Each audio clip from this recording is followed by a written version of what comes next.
What does it mean to be a vulnerable Christian man? Walking through life weak and powerless is not what Jesus had in mind for us. It's time to fight. It's time to get comfortable being uncomfortable.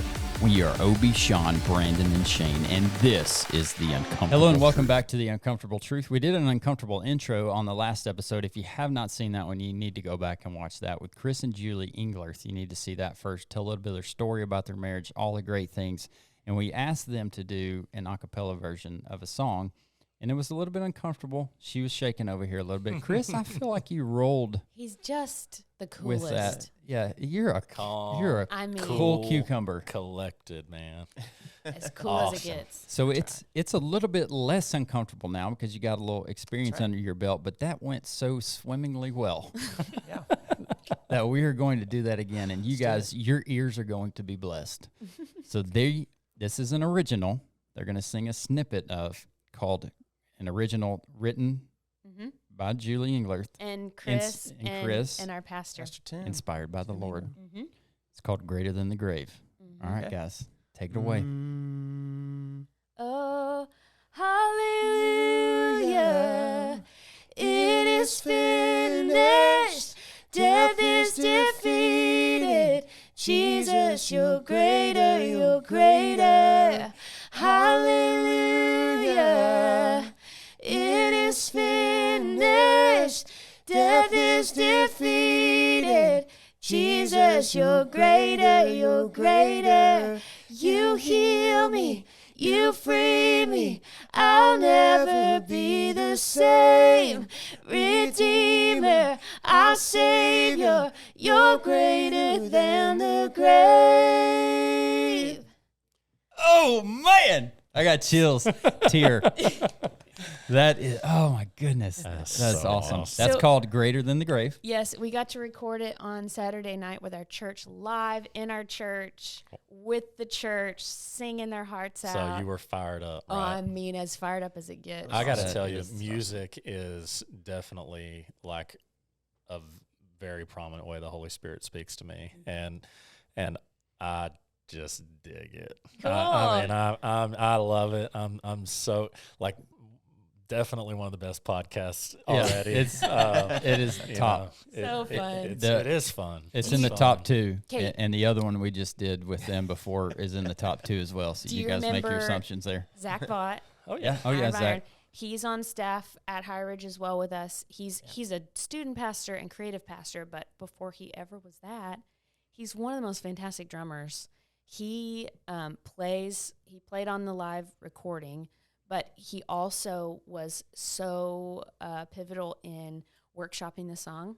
So I believe it. When your hair's melting off, when your face is melting on the song, it's thanks to Zach, and not like that's the difference between original and doing worship music that's already been written. Stuff that's already been written, it's already there. You know what to do. You know how to make it sound awesome. Original, you have to figure that out. You have to take it from us singing like this in a room to doing that. And so Zach, he doesn't just play it. He helped figure out how to make it That's feel cool. like we made it feel. Okay, So Zach can pretty well do anything, right? Pretty much. Yeah. I want to plug you guys because, like you said, music is such a pivotal part of our relationship with the Lord, and like it's worship. I mean, it is how we can access the Lord's presence, get in the right mindset to be a part of what He has going on. So, is that Greater Than the Grave? You have a song on Spotify right now. Is it Greater Than the Grave? No, it's called Send Me, I'll Go. Send Me, I'll Go. Okay, that is on Spotify. Y'all check that out. HighRidge worship. HighRidge Worship Yes. on Spotify. Y'all check that out. We have more things to come. You got a new song in the works right now. Yes, for myself. Okay. So in the music world, you have an artist name. The HighRidge Worship is an artist name. Okay. And then I'm releasing music on my own as well. Are you changing your name for? My name is Jay Dizzle. No, I'm kidding. My name is it's Julie Katherine, which is my first and middle name. Yeah, cool. Good I stuff. like it. She's Yes. amazing. So if you guys don't know, it costs a lot of money to produce high quality songs.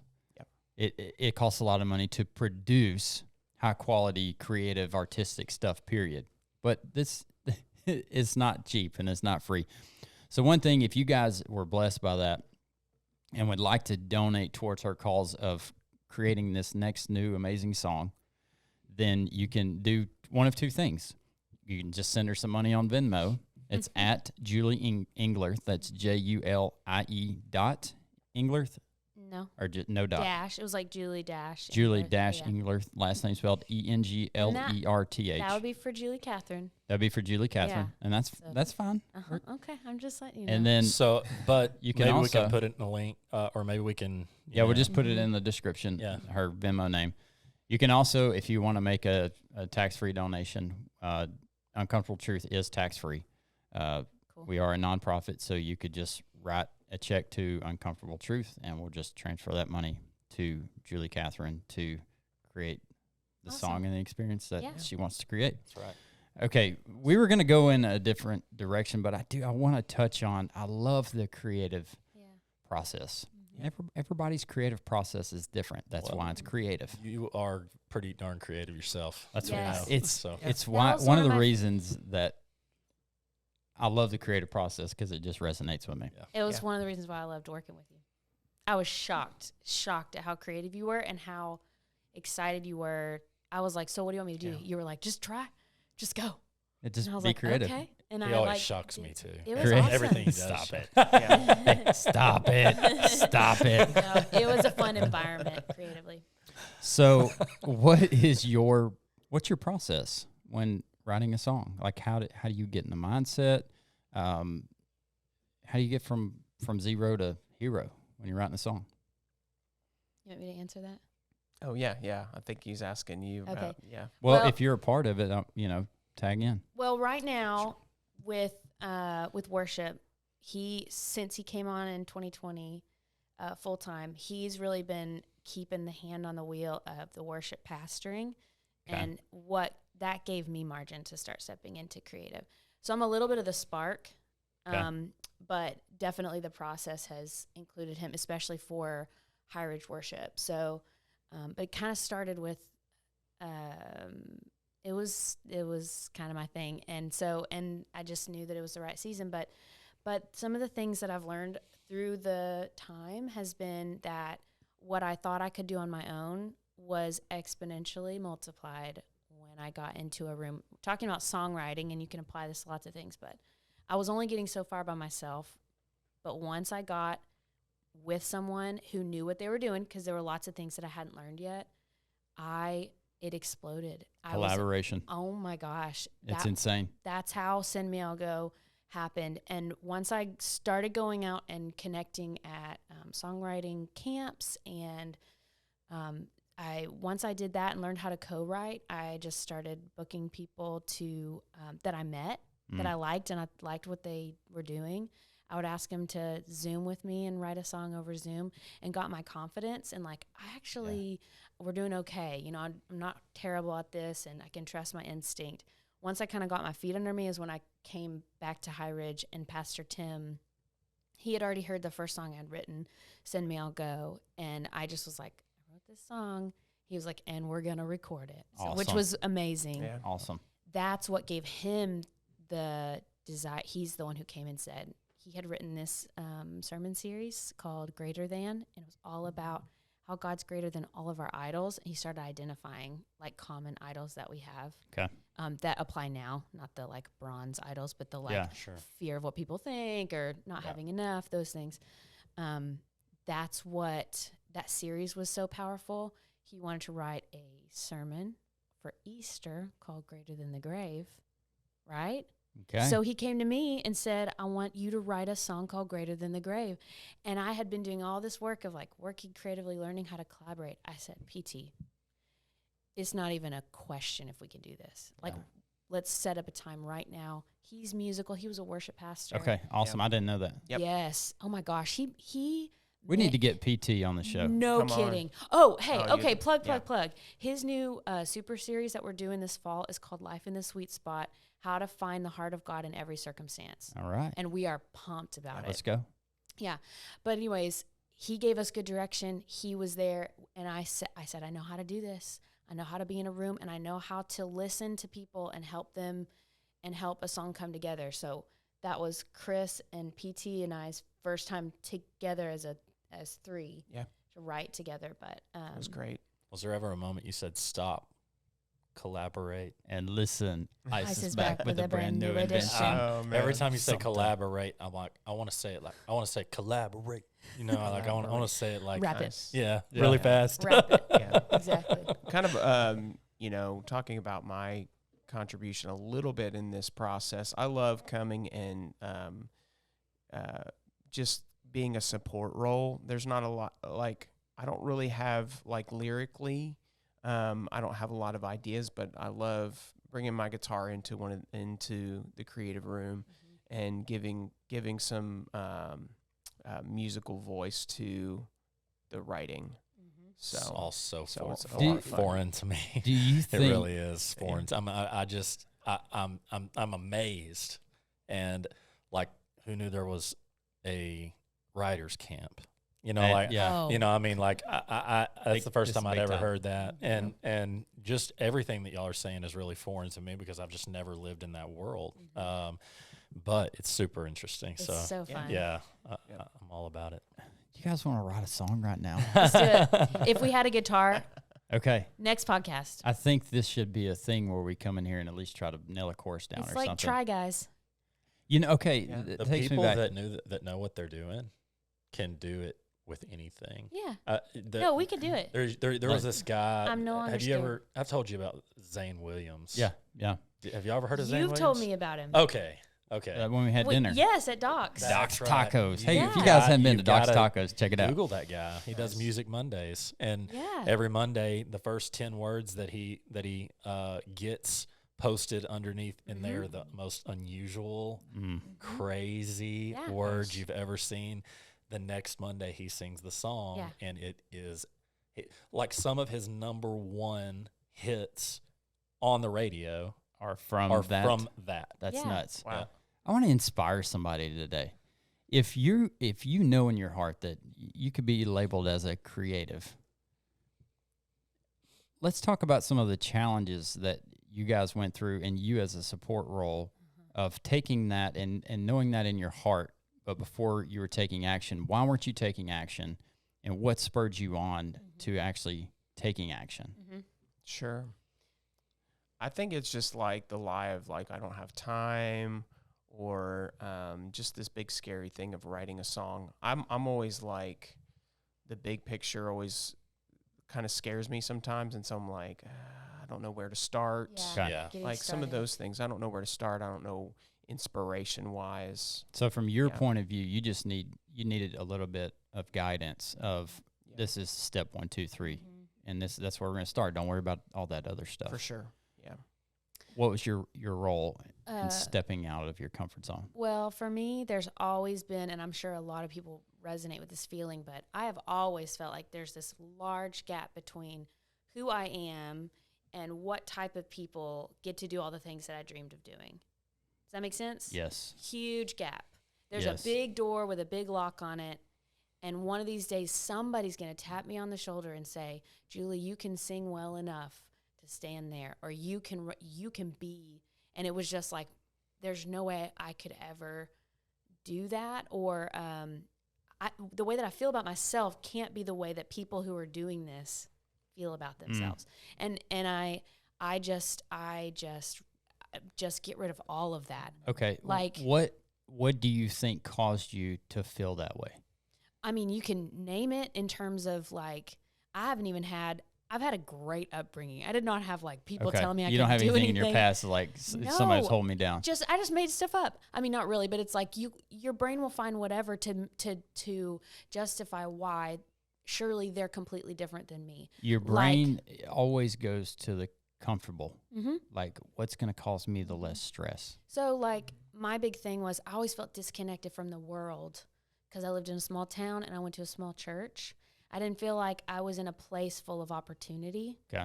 And so that felt like a big hurdle to jump over. And once I started getting inspired and listening and recognizing, I gotta say it's probably started with like extreme ownership or something. Okay. Once I started latching on to the idea that I actually have power over my own steps and that I can do whatever I want to do. I can learn whatever I want to learn, and I can ask for whatever I want to ask for. As Christians, we follow the Holy Spirit, and I'm going to say yes to what God's asking me to say yes to and no if he tells me to say no. But for me to think that there's just like this big red tape, like imaginary red tape, that I can't be an artist, just the thought of calling myself an artist was like, no way would I ever call myself that. Until I went to a writing camp, and they were like, you write, and then they were just like, well, yeah, you're an artist. If you're writing music and you're going to release music, then you're an artist. I'm like, are you, that's it? You already have that label. Well, then I get to live in Longview and have a day job and do all those things. And so, for me, it was a lot mental, and I just started like confronting those things and being like, why do I think that? And also confronting it with action. Mm-hmm. So I don't do the thing. I don't say things like, I'm a writer, I'm a songwriter, I'm a worship leader. I worship lead, I write songs, I sing, I'm creative, I do all these things, but I'm, you know what I'm saying? I don't really try to latch too hard onto that because who can say? Another thing is that none of that is like really who you are. You know, who you are is God's creation. Truly, and I was hesitating to say it because I don't want it to sound cliche. Yeah. But I can't emphasize enough how deeply my life is lived that way. Of like, I really do belong to God. Like, I belong to him, and I'm loved by him, and I'm his child, and everything else is a reflection and a ripple effect of that. It's such a great example of, at the end of the day, don't diminish what God has called you to do. And if you feel in your heart that you are meant to write songs, don't convince yourself of something else because it makes you feel comfortable. It doesn't make you step out of your comfort zone. If we are not, and I've gone through this too, and it still sneaks up every once in a while. If we are not honoring the Lord with the gifts that he has created us to honor him with, then we are going against his will. And it'll eat you up. It'll it'll mess you up. Mm-hmm. Yeah. If your gifting is to make money, and you don't do that for God's glory, that's right, and let him have the... We had a podcast this morning about being generous and making money for the Lord. Then money will eat you up. It will. If you're born to write music or to do those things and you don't do it with God at the wheel, it'll eat you up, and your identity will be all messed up. Yeah. So... You're exactly right. I think about just recognize. Like, I feel like I've always been pretty good at recognizing the gifts that God's given me, and I've for the longest time was really bad at using those gifts to honor Him. At least I didn't think that I was using it to honor Him, and so I was always in this internal battle of trying to figure out what do I have to do to flip the script on my gifts and begin using them for Him rather than for me. And that involved getting very uncomfortable. And it involved a lot of what you talk about, like, well, I can't do that, or I wasn't made to do that. And yes, I was. I was made to do that. Who said that? Isn't that what God asked Adam and Eve? Who told you? Who told you that? Yeah. Exactly. I think bringing things down, like getting practical with the steps that we take, and just being like, okay, if I've got 5 minutes to just be creative, I'm going to use that 5 minutes. Yeah. And letting those things not be like, I've got to set aside like a whole day to be creative or to do those things that God's calling me to do. I think it can be a lot more practical. Yeah. Just settling yourself into either the planning process. For me, I'm kind of like, well, I have to complete this thing out to the finish from right now until I get it done. Yeah. And it's like, it's not. It's impossible. It's impossible. Our lives are not that simple. And also, I mean, it takes you to, when you start following those things, it takes you to a point where you're energized as a human being. When you fight that stuff, and it's what God created you to be, those things energize us. And I mean, just the other day I realized, I've realized this for a while now, but I was working on a house, trying to get it ready for Airbnb. And one of the things I do is just put out some social media content, make a stupid video or whatever. You're good at that. Not making stupid videos, but putting out social media content. Whatever. I'm not offended. So I'm making the video, just being dumb on the video, singing a Disney song or whatever. And driving home, I realized like I have a lot of energy, like physically. And then I get home and the energy kind of dissipates because it does wear out. And I'm sitting in front of the computer doing some computer work and going like this. Mm-hmm. Literally fell asleep in front of my computer.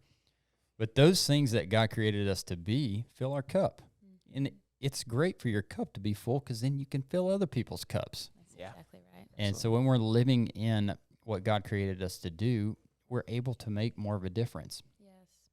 And so one of the gifts that God, we're talking about gifts that God has given you. One of the gifts that God has given you guys is leadership.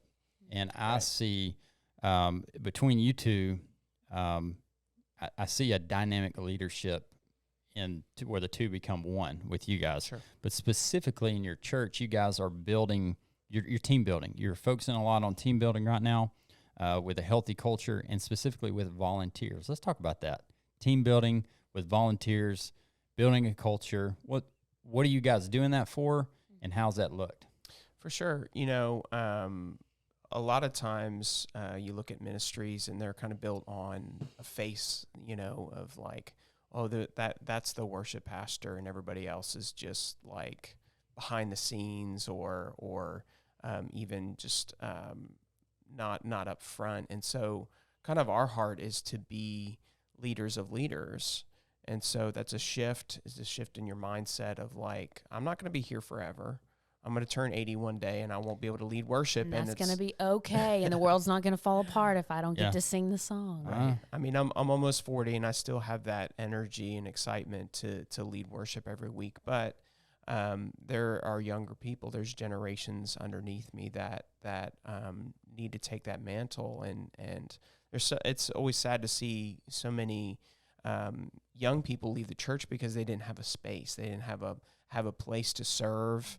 Not that everybody has to be on the stage, on the platform. It's for people. It's for certain people. Mm-hmm. But just our church, our culture is building that like we're building this church for our kids and for our grandchildren to take up the mantle. It's like passing the torch. Yeah, leaving legacy. You don't want that person that was meant to be on that stage to not know that they were meant to be on that stage. Exactly. And for sure. I think that's awesome. Yeah. So it's a slow process. It's taking care of people, connecting with them for lunch and just seeing how they are. You want people to serve, you want people to volunteer, you want people to get into their sweet spot of serving. But you don't want to do it at the cost of emotional damage or just or it being too much. Yeah, or being too much, and so that happens a lot in churches. Is that typically you have about 5 to 10% of the people who are willing to serve and do whatever, and then they end up doing everything and they get burned out. That's not true at HighRidge Longview. That's right. Good. The stats are like 60 to 70% of the church serve. That's awesome. And lead. Yeah. That's awesome. Yeah. So you guys have created a vision. Well, a culture. Our pastor come came underneath a really good vision and culture. Okay. Mm-hmm. Yeah.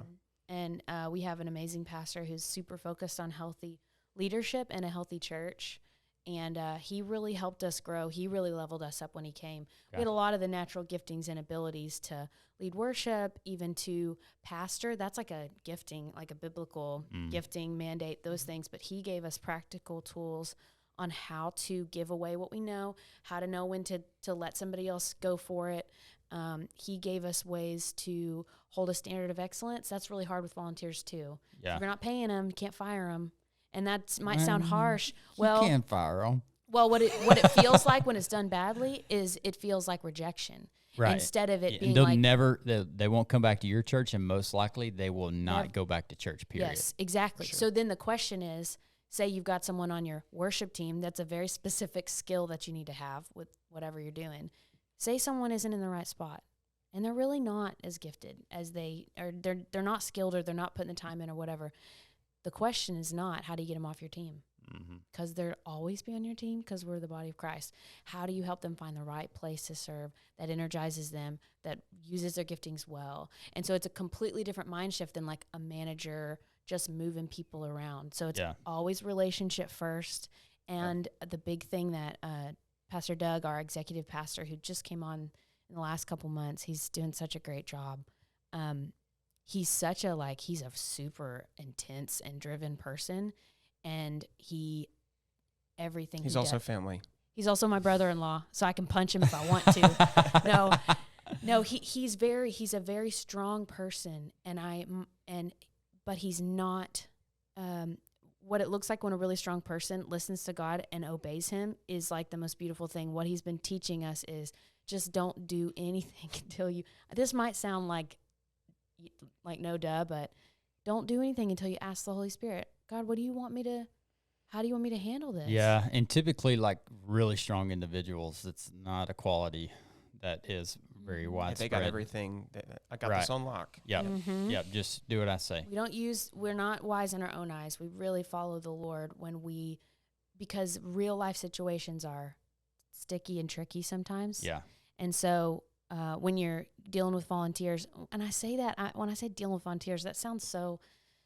They are our people. Like God has given them to us for us to entrust and also to love and to be friends with. So that's how you can bring that relational aspect into decisions that you have to make and say, and then also saying, how do I unlock their gifting? Yes. And what am I missing out on because I can't see everything? Yep. We're only seeing this much, and there's this much inside of them. That's good. And so instead of micromanaging and trying to control the outcome, it's really just more like we do a lot of asking questions. What's God speaking to you? How can we help you get there?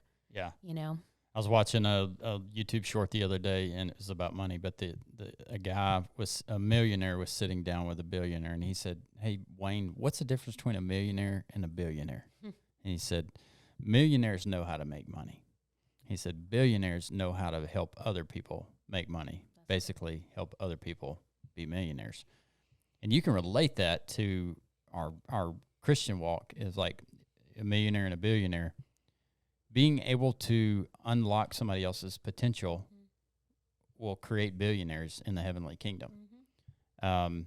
Because it is so hard for us to step outside of our own lives for a minute just to look into somebody else's and say, right, what has the Lord blessed you with?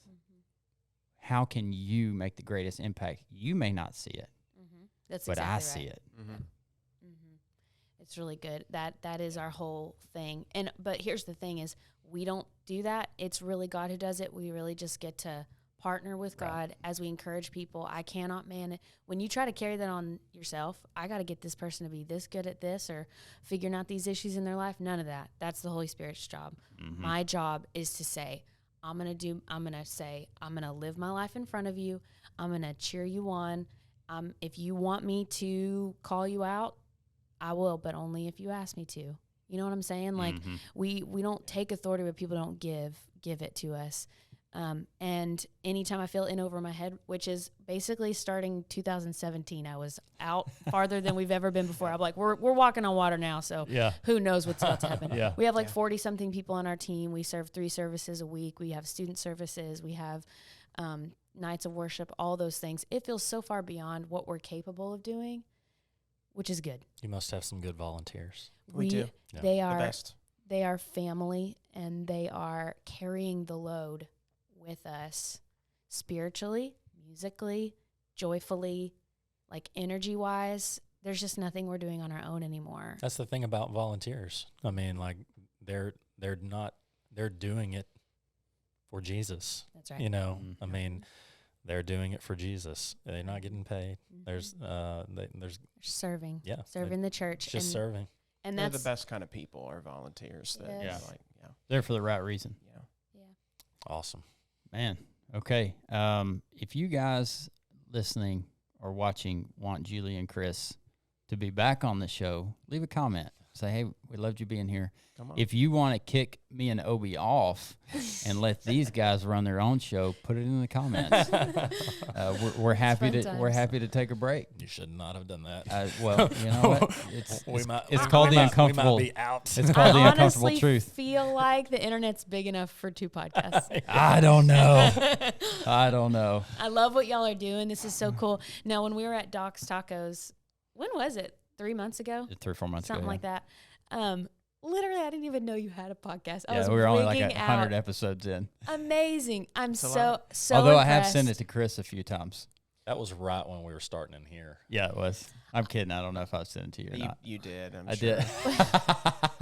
Well, I just want to say I'm so impressed and I'm so grateful for awesome guys in my hometown that are being leaders, that are becoming who God's called them to be, not belittling your place in the business world as part of the kingdom. Yep. Because a lot, especially in East Texas, you got the guys who are like, well, I'm not going to come to church, if you're not, you know, and this is this, and this is, church stuff is this, and then my work is this. Yep. But you guys are crossing those bridges, and that's what is really building the kingdom. So Well, thank you for doing that. Thanks for living Yeah, out loud, for thank talking you. about your faith out loud. Right, yeah, that.